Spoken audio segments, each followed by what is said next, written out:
আল্লাহর রাসূল সাল্লাল্লাহু আলাইহি ওয়াসাল্লাম বলেন, আখলিস দীনাকা ইয়াকফিকাল আমালুল কলিল। মদিনাওয়ালা পয়গম্বর বলেন, ঈমানটাকে খাঁটি করো, অল্প আমলেই জান্নাতে যাওয়ার জন্য যথেষ্ট। সুবহানাল্লাহ।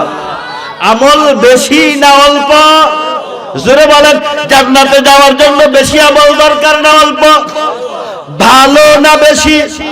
আল্লাহ পাক বলেন ভালো আমল চাই, আর নবী বলেন অল্প আমল, ঈমানটাকে খাঁটি করো, অল্প আমল দিয়েই আল্লাহ তাআলা তোমাদেরকে জান্নাত দিবেন।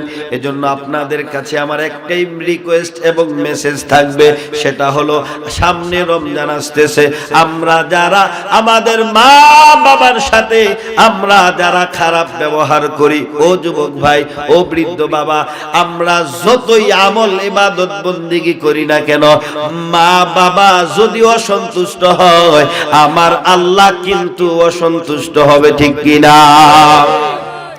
নবীর সাথে যুদ্ধে গিয়েছিলেন, দাম কম না বেশি? জোরে বলেন। নবীর সাথে যুদ্ধে গেছেন আলকামা, দাম কম না বেশি? মৃত্যু, অসুস্থ পইরা রইছে, জবান দিয়ে কালিমা বের হয় না। মৃত্যুর সময় জবান দিয়ে কালিমা বের হওয়া, এটা অনেক বড় পাওয়া, ঠিক কিনা? জোরে বলেন। এজন্য তো এক কবি বলেন, ডেকে নিবে যেদিন আমারে তোমার প্রিয় করে নিও, তোমার প্রিয় করে নিও, হায়াতের দিন ফুরালে খাতেমাই মান মোরে দিও, খাতেমাই মান মোরে দিও। ও আল্লাহ,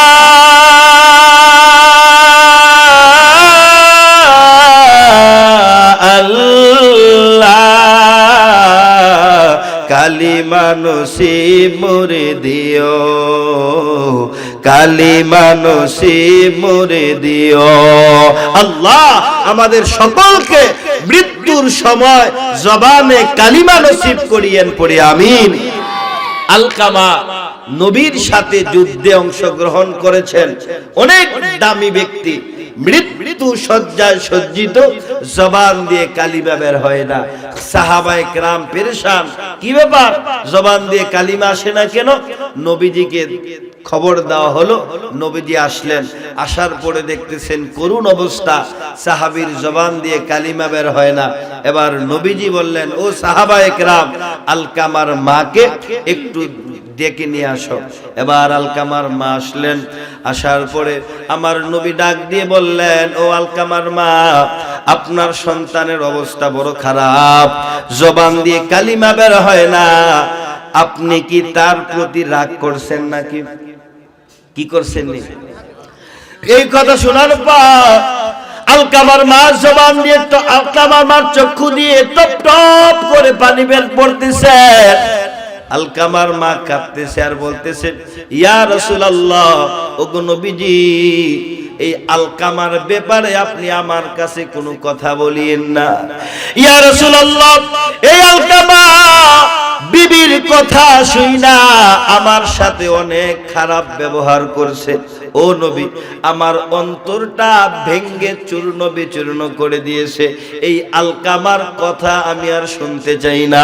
আমার নবী ডাক দিয়ে বললেন, আলকামার মা, আলকামার বড় করুণ অবস্থা, আপনি একটু তাকে মাফ কইরা দেন না। মা ডাক দিয়ে বলে, না, আমি তারে মাফ করব না। নবী ডাক দিয়ে বললেন, সাহাবায়ে কেরাম, যদি আলকামার জবান দিয়ে কালিমা বের না হয়, মরতে দেরি হবে, তার কবরে আগুন জ্বলতে দেরি হবে না। তার চাইতে বালা কাঠ আনো, লাকড়ি আনো, আগুন জ্বলাইয়া দুনিয়াতেই আলকামারে জ্বালাইয়া দেই। এই দৃশ্য দেখে আলকামার মা ডাক দিয়ে বললেন, ইয়া রাসূলুল্লাহ, আপনি কি সত্যি আলকামাকে আগুন দিয়ে জ্বালাইয়া দিবেন নাকি?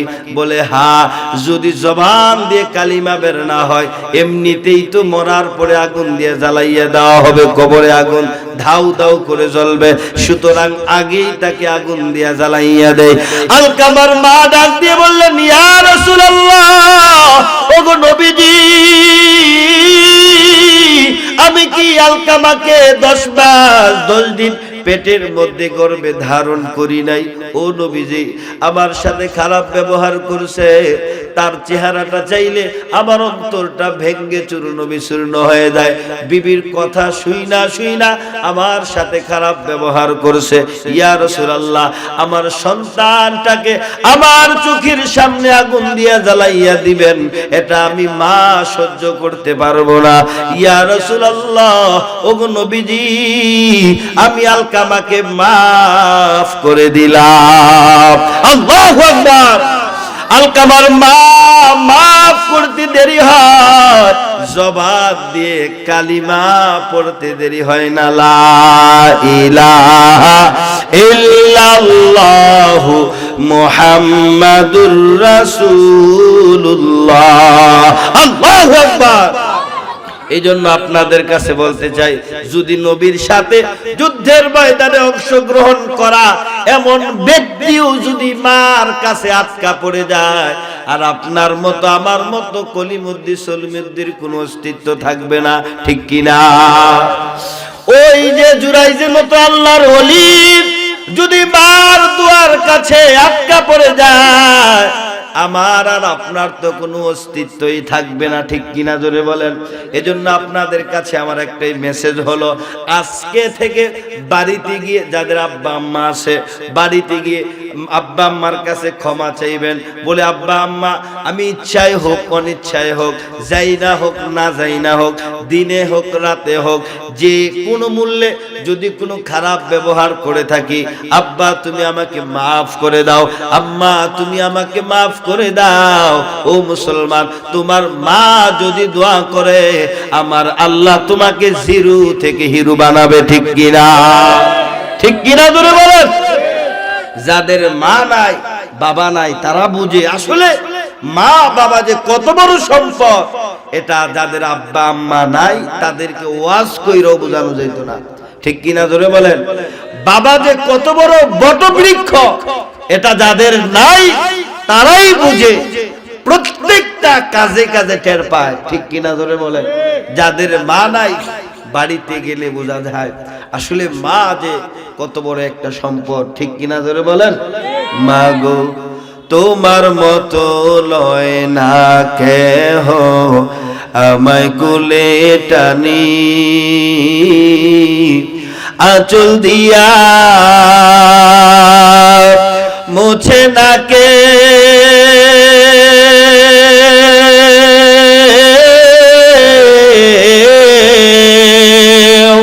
আঁচল দিয়া মোছে না কেউ আমার চোখের পানি। হায় রে মা জননী আমার, হায় রে মা জননী, চইলা গেলা কোন জানায় আমায় নিলাহানা, পথে বৈশা কান্দি আমি, নাই যে ঠিকানা। জীবন আমার যাইব কেমনে,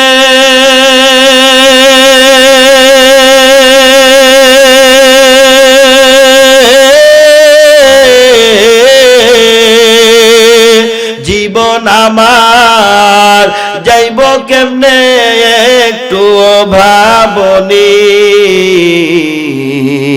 হায় রে মা জননী আমার, হায় রে মা জননী। আল্লাহ আমাদের আব্বা আম্মা যাদের মাটির নিচে আছে, আল্লাহ আজকের এই মাহফিল থেকে অনেক দাড়ি পাকা মুরব্বীরা আছেন, আল্লাহ যাদের দোয়া আপনি কবুল করেন, যারা হাত তুললে তাদের হাতকে ফিরাতে আপনি লজ্জাবোধ করেন, সকলকে নিয়ে বলছে আল্লাহ যাদের আব্বা আম্মা এই পদ্মকুট গ্রামের আনাচে কানাচে, পুকুরের পাড়ে, জঙ্গলার ধারে, বাঁশ ঝাড়ের নিচে যে যেখানেই শুয়ে আছে, প্রত্যেকটা কবরবাসীদের কবরকে জান্নাতের বাগান বানিয়ে দেন, পড়ি আমিন। আল কবর রওজাতুম মির রিয়াজিল জান্নাহ বানাইয়া দেন, পড়ি আমিন। আসলে আব্বা আম্মা যে কত বড় সম্পদ এটা আসলে যাদের নাই তারাই বুঝে, ঠিক কিনা জোরে বলেন। ছোট্ট একটা ওয়াকিয়া বলতেছি, বাস্তব এক ঘটনা। এক আল্লাহর গোলাম যখন ছোট্ট তার বাবা মারা যায়, বাবা কি করে জোরে বলেন, মারা যায়। মৃত্যুর পরে মা মানুষের বাড়িতে কাজ করে করে সন্তানটাকে আস্তে আস্তে একটু বড় করতেছে। সন্তান যখন একটু বড় হতে লাগলো, মা চিন্তা করলো সন্তানটাকে ডেভেলপ করার জন্য, তার ভালো উজ্জ্বল ভবিষ্যতের জন্য সন্তানটাকে বিদেশে পাঠালো। এরকম অনেক মা বাবা করে না, জোরে বলেন করে না। এবার সন্তান বিদেশ গিয়ে দীর্ঘ এক যুগের চাইতেও বেশি সময় বিদেশ অতিক্রম করলেন। হঠাৎ করে সন্তান বাড়িতে ফোন দিয়ে বলে, মা আমি তো দীর্ঘ অনেক বছর যাবৎ বিদেশে ছিলাম, বিদেশ থেকে অনেক টাকা পাঠালাম, সুন্দর ঘর নির্মাণ করা হলো, আমি বাড়িতে এসে বিবাহ করব, আমার জন্য সুন্দর কন্যা সন্তান দেখো। আর মা আমি তো এই কিছুদিনের মধ্যে বাড়িতে আসতেছি, তোমার জন্য আমি কি আনবো একটু তুমি বলো। আসলে দেখবেন সন্তানের কাছে সন্তান মা বাবাকে অনেক কিছু বলে, মা কি আনবো কি আনবো। মা ডাক দিয়ে বলে, সন্তান আমার কোনো কিছুর দরকার নাই, দীর্ঘ এক যুগ ধরে তোর চেহারা আমি দেখি না, তুই আসলেই তোর চেহারা দেখেই আমি মা খুশি, ঠিক কিনা ধরে বলে। ওর এলাকার মুসলমান যুবক ভাই, ও মুসলমান, আমাদের বিবেক কত নষ্ট হয়েছে। এই যে আমরা বিভিন্ন দেশ বিদেশে ঘুরি, হাইওয়েতে যেই রেস্টুরেন্ট গুলো আছে, খুব ভিভিআইপি রেস্টুরেন্ট, ওই জায়গার মধ্যে যখন আমরা রেস্টুরেন্টের ভিতরে ঢুকি, ঢোকার পরে আমাদেরকে সুন্দর সার্ভিস দেয়। সার্ভিস দিলে মনে করেন যদি 1000 টাকা বিল হয়, 1000 টাকা বিল দেওয়ার পরে দেখবেন যিনারা আপনাদেরকে সুন্দরভাবে রিসেপশন করেছেন, খাবার দাবার যারা আপনার ওয়ার্ড যে বয়গুলো আছে, দেখবেন তারা দাঁড়িয়ে থাকে, তাদেরকে বকশিশ দেওয়া লাগে, ঠিক কিনা জোরে বলেন। আপনাদের বিবেকের কাছে একটা প্রশ্ন, আপনি সামান্য 20 মিনিটের জন্য একটা রেস্তোরাঁয় ঢুকে আপনাকে তারা সুন্দর করে খাবার দাবার আপনাকে দিল, খাবারগুলো কিন্তু মাগনা না, ফ্রি না, টাকার বিনিময়ে। আপনি টাকার বিনিময়ে খাবার খাবেন, ওই টাকার বিনিময়ে খাবারগুলো শুধু তারা আপনার সামনে দিল, আপনি খাবার খেলেন, আবার তারপরে এগুলো নিয়ে গেল।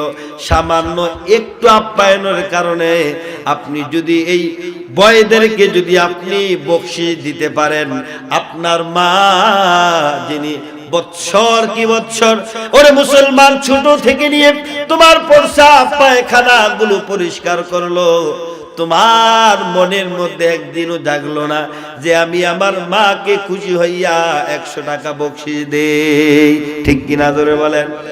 তুমি হোটেলে গিয়া 10 মিনিটের আপ্যায়নে তাকে 100 টাকা 50 টাকা বকশিশ দিতে পারো, আর যেই মা বৎসর বৎসর তোমার পায়রবি করলো, তোমার মুতের কাঁথা ধুইলো, পায়খানার কাঁথা ধুইলো, তোমাকে ছোট থেকে লালন পালন করে বড় করলো, ওই মাকে 100 টাকা বকশিশ দেওয়ার মতন সময় সুযোগ যুবকদের হয় না, ঠিক কিনা ধরে বলেন। কিন্তু মা কিন্তু চায় না, এ যুবক ভাই, মা তোমার কাছে যাইবে না, কিন্তু তুমি যদি দাও মা খুশি হইয়া আল্লাহর কাছে দোয়া করবে, ঠিক কিনা। আর ওই দোয়ায় আল্লাহ তোমাকে জিরো থেকে হিরো বানাবে, ঠিক কিনা ধরে বলেন। এবার যুবক বাড়িতে আসবে, মাকে ফোন দিল, মা আমি বাড়িতে আসবো, তোমার জন্য কি আনবো মা একটু তুমি বলো না। এবার মা ডাক দিয়ে বলল, সন্তান আমার কোনো কিছুর দরকার নাই, তুই শুধু আয়, তোর চেহারা দেখবো, এতেই আমি মা খুশি, ঠিক কিনা ধরে বলেন। দেখবেন সন্তানগুলো যখন বিদেশ থেকে আসে, মা বাবার জন্য তেমন কিছু সরঞ্জাম থাকে না, আয়োজন থাকে না, কিন্তু স্ত্রীর জন্য থাকে, শালীর জন্য থাকে, শালার জন্য থাকে, ঠিক কিনা ধরে বলেন, কিন্তু মার জন্য হয় না। ও মুসলমান যুবক ভাই, তুমি তোমার মার জন্য আনতে পারলা না, তুমি এটা মনে করিও না মা জানে না, মা অনেক কিছু জানে, যাই নাও মা কিছু বলে না, কিন্তু মার মনে যদি আহ বলে শব্দ জেগে ওঠে, ওই আহ শব্দ আরশে আজিম পর্যন্ত কেঁপে ওঠে, ঠিক কিনা? এবার মা বলল সন্তান তুই আয়। এবার সন্তান বলল মা শর্ত হলো আমি যখন এয়ারপোর্টের মধ্যে আসব, তুমি আমাকে রিসিপশন করার জন্য এয়ারপোর্টে যাইবা। কিন্তু আমাদের গ্রামের প্রথা হলো, দেখবেন সন্তান যখন বিদেশ থেকে আসে মা বাবা এয়ারপোর্ট যায়। হ্যাঁ হ্যাঁ, মা বাবা এয়ারপোর্ট যায় না, ঠিক কিনা জোরে বলেন? মা বাবা সচরাচর এয়ারপোর্ট যায় না, দেখতে যায় না, খুব কম সংখ্যক যায়, ঠিক কিনা জোরে বলেন? মা ডাক দিয়ে বলে সন্তান আমি কেন এয়ারপোর্ট যাওয়ার দরকার নাই, আমি বৃদ্ধ মানুষ, ওই জায়গায় গিয়ে দেখবেন যারা মুরব্বীরা তাদেরকে যদি ঢাকা শহরে নিয়ে এসির রুমের মধ্যেও তাদেরকে জায়গা দেন, দেখবেন 2-3 দিন থাকার পরে বলে আমার আর ভাল লাগে না, ঠিক কিনা ধরে বলেন? যে আমার এসির মধ্যে রাখলেও আমার আরাম নাই, আমার শান্তি নাই, খুব অস্থির বিরাজ করতেছে, তাড়াতাড়ি আমাকে বাড়িতে নিয়ে দা, ঠিক কিনা ধরে বলেন? এবার অনেক লম্বা ঘটনা খুব শর্ট করে বলছি। এবার সন্তান মাকে বলল মা তুমি এয়ারপোর্ট যাইবা, শর্ত হলো এইরকম ভাবে বলে দিল। একদিন আগে বিকাল বেলা মার হঠাৎ করে বুকের মধ্যে ব্যথা লাগলো, ব্যথা অনুভব করতে করতে এলাকার লোকেরা ধরাধরি করে হাসপাতালে নিয়ে গেল। হাসপাতালে নিতে নিতেই মা দুনিয়া থেকে বিদায়। তারপরের দিন সন্তান আসবে। ওরে মুসলমান, এবার সন্তান রাত্রিবেলা মার মোবাইলে কল দেয়, কিন্তু মা তো আর ফোন ধরতে পারে না। এইরকম করতে করতে সকাল হলো। সকাল হওয়ার পর সবাই মিলে বলতেছেন মহিলা মানুষ যেহেতু মারা গেছে এত দেরি করার দরকার নাই, একদিন পর সন্তান আসবে, সুতরাং তাড়াতাড়ি তাকে মাটি দিয়ে ফেলো। সবাই মিলে এবার ওই মহিলাটাকে মাটি দিয়ে দিল। তারপর দিন সকাল 10টায় সন্তানের ফ্লাইট। সন্তান মাকে ফোন দেয়, মা ফোন রিসিভ করে না।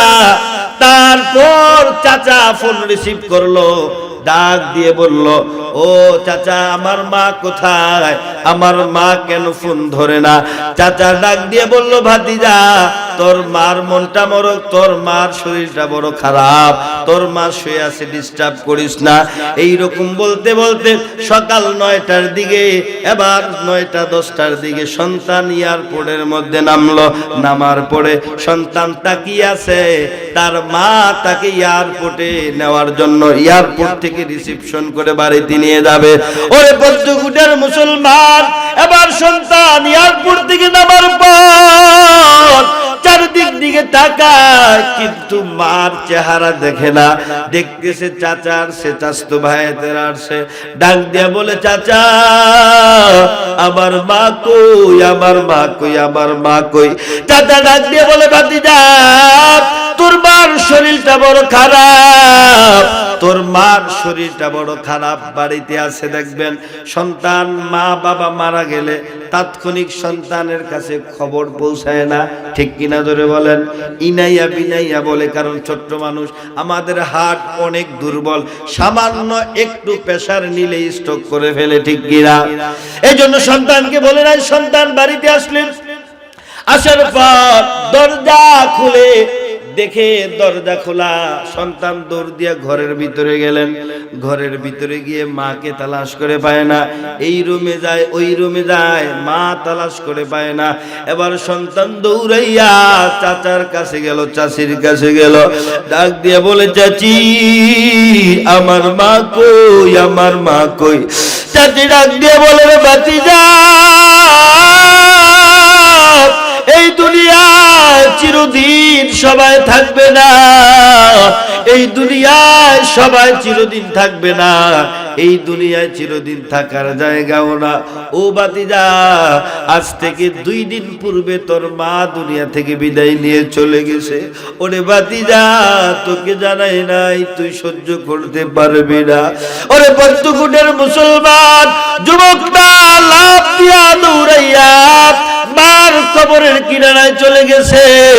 ওই ওই জায়গায় গিয়ে কান্নাকাটি করে একদিন, 2 দিন, 3 দিন শুধু কান্নাকাটি করে তারপর দিন ওই গ্রামের মধ্যে মাহফিল হলো। হুজুর গেল, হুজুরের কাছে বর্ণনা দিলেন যে হুজুর একটা সন্তান মার জন্য পাগল হইয়া কবরের মধ্যে শুইয়া শুইয়া কাঁদে।